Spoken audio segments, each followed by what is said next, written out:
Bonjour peuple congolais, Yabino Ndeko Babe Masombo Naleki Siko direct pour confirmer et affirmer ce qui se passe tout de suite dans la communauté congolaise. Donc il y a Liboso, Toningi ko remercier peuple congolais dans l'effort nyonso où il salami pendant 1 mois ou 2 mois, tout ça bunda contre anti-valeur, mais Nzambe a sali sur peuple, la victoire il est au peuple congolais.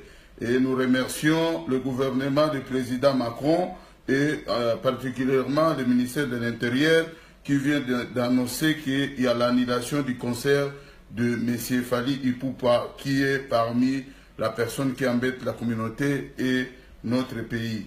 Yangwana Tosengi, Naba combattant nyonso, Naba résistant nyonso, Longonia, merci, P. Lite Ezali ko continuer, Toko limité wanate. Tosengi na communauté congolaise qui marche et gozala na Château Rouge de 14h à 19h et sitting et qu'on continue toujours la même liée symboliquement na Sigal.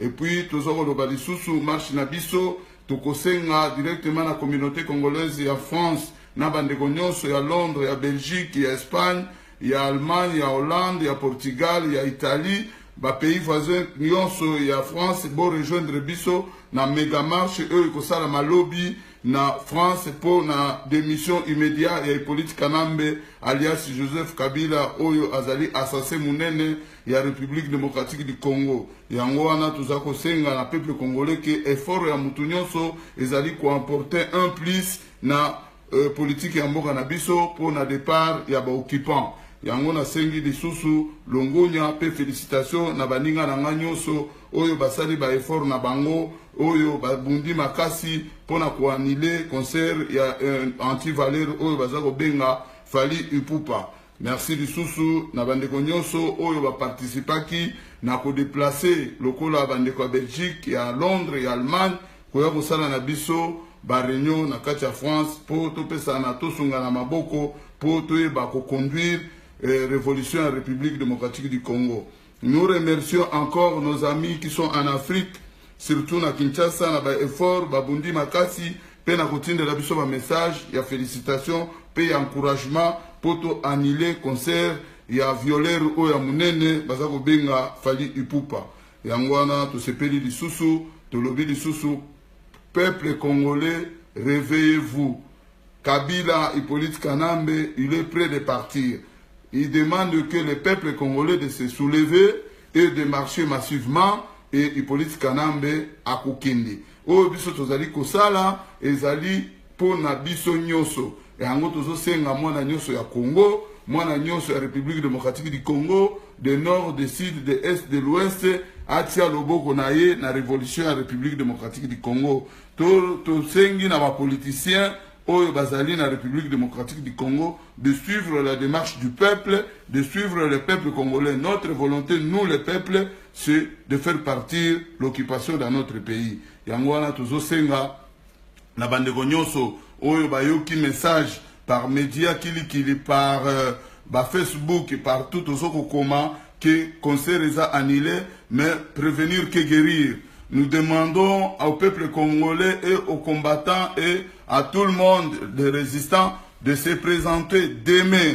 Demain, une méga marche, et Salema, na Château Rouge, toujours au Kendeti, symboliquement na Sigal, et nous demandons la démission immédiate du gouvernement de Bruno Tshibala et le président de la République de l'occupation, Hippolyte Kanambe, et le Sénat et le Parlement pour dire que non, on n'est plus d'accord avec ce gouvernement-là. Il faut qu'ils laissent le peuple tranquille d'élire leur président. Ingeta, na sengi na bandeko nyonso, oyo balandinga na flash à lelo, que tous à la bomoko, to continue na ba idée, ko partager ba idée, ko kutana, et salike, to force à combat, et zongi lisusu. Yango na sengi na bandeko nyonso, que na pokwa, oyo tikoleka ya butu tozalaki na bandeko nyonso baselezino bakombata mususu oyo baboyi totanga bakombo na bango bakombata force na ngai moko babe masombo na mukulutu gi Gérard tozalaki ensemble pe tobundi makasi na butu pona kobengana assassin munene oyo azalaki na TV5 na pokwa et tobenganaki ye pe tosotelaki ye pe ba service ya protection ya mboka oyo bayaki ko sauver sur TV5 bazali TV moko démocrate, ils peuvent même annoncer ça devant l'avenue Wagram numéro 131. Il y avait des manifestations et ils ont traqué M. Tambe Mwamba qui est grand collabo qui a fait abattre l'avion Nabane Tikoleka pour na kolinga kozwa pouvoir aboma bandeko na ye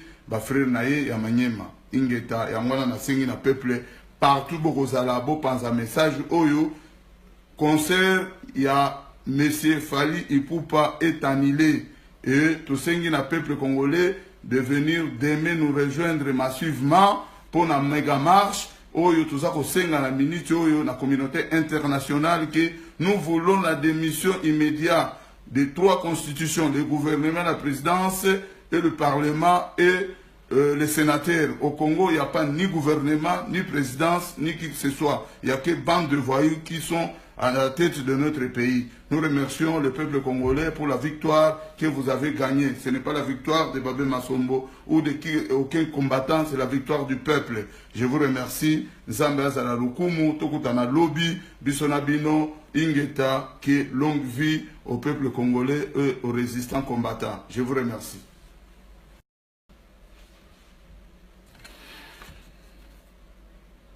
Bonjour peuple congolais, Yabino Ndeko Babé Masombo Naleki Siko direct pour confirmer et affirmer ce qui se passe tout de suite dans la communauté congolaise. Donc il y a Liboso, Tolingi ko remercier le peuple congolais dans l'effort nyonso où il salami pendant 1 mois ou 2 mois, tout ça bunda contre ba anti-valeur, mais Nzambe a sali sur peuple, la victoire il est au peuple congolais.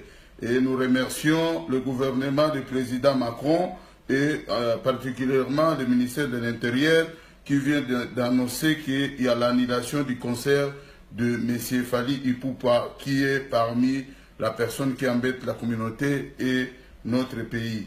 Yangwana Tosengi, naba combattant nyonso, naba résistant nyonso, Longonia, merci, réveillez-vous. Kabila, Hippolyte Kanambe, il est prêt de partir. Il demande que le peuple congolais de se soulever et de marcher massivement et Hippolyte Kanambe à Kokende. Oyo biso tozali kosala ezali pour na biso nyoso. Et ango tozo senga mwana nyoso ya Congo, mwana nyoso ya République démocratique du Congo, de nord, de sud, de est, de l'ouest, atia loboko na ye na révolution ya République démocratique du Congo. To sengi na ba politiciens Oyo Bazali na République démocratique du Congo, de suivre la démarche du peuple, de suivre le peuple congolais. Notre volonté, nous les peuples, c'est de faire partir l'occupation dans notre pays. Yangwana Tozo Senga, na bande nyonso, Oyo Bayoki message par médias kili par Facebook et par tout Tozo Kokoma, que concert les a annulés, mais prévenir que guérir. Nous demandons au peuple congolais et aux combattants et à tout le monde des résistants de se présenter demain. Demain, une méga marche, Ezosalema, na Château Rouge, Tozoko Kendeti, symboliquement na Sigal, et nous demandons la démission immédiate du gouvernement de Bruno Tshibala et le président de la République de l'occupation, Hippolyte Kanambe, et le Sénat et le Parlement pour dire que non, on n'est plus d'accord avec ce gouvernement-là. Il faut qu'ils laissent le peuple tranquille d'élire leur président. Ingeta, na sengi na bandeko nyonso, oyo balandi ngai na flash ya lelo, ke tozala bomoko, to continue na ba idée, ko partager ba idée, ko kutana, esali ke, to force ya combat, ezongi lisusu. Yango na sengi na bandeko nyonso, ke na pokwa, oyo tu te ezali ko continuer to ko limiter wana te to sengi na communauté congolaise que marche et kozala na Château Rouge de 14h à 19h et sitting et ko continuer toujours na même lieu symboliquement na Sigal. Et puis to zoko lo balisusu marche na biso to kosenga directement na communauté congolaise et en France. Na bandeko nyonso ya Londres, ya Belgique, ya Espagne, ya Allemagne, ya Hollande, ya Portugal, ya Italie, ba pays voisins nyonso ya France bo rejoindre biso na méga marche eux ko sala malobi na France pour na démission immédiate ya Hippolyte Kanambe alias Joseph Kabila oyo azali assassin munene ya République démocratique du Congo. Yango wana tuzako senga na peuple congolais que effort ya mutu nyonso ezali ko emporter un plus na politique ya mboka na biso pour na départ ya ba occupant. Yango na sengi lisusu longonya pe félicitations na baninga na nganyonso oyo basali ba effort na bango oyo babundi makasi pona ko annuler concert ya anti-valeur oyo bazako benga Fally Ipupa. Merci lisusu na bandeko nyonso oyo ba participaki na ko déplacer lokola bandeko ya Belgique ya Londres ya Allemagne ko ya kosala na biso ba réunion na kati ya France pour topesa na tosunga na maboko pour toyeba ko conduire révolution en République démocratique du Congo. Nous remercions encore nos amis qui sont en Afrique, surtout na Kinshasa, na ba effort, ba bundi makasi, pe na kotinde la biso ba message, ya félicitations, pe ya encouragement, pour to annuler concert, ya violeur o ya munene, bazako benga Fally Ipupa. Yangwana, to sepeli lisusu, to lobi lisusu, peuple congolais.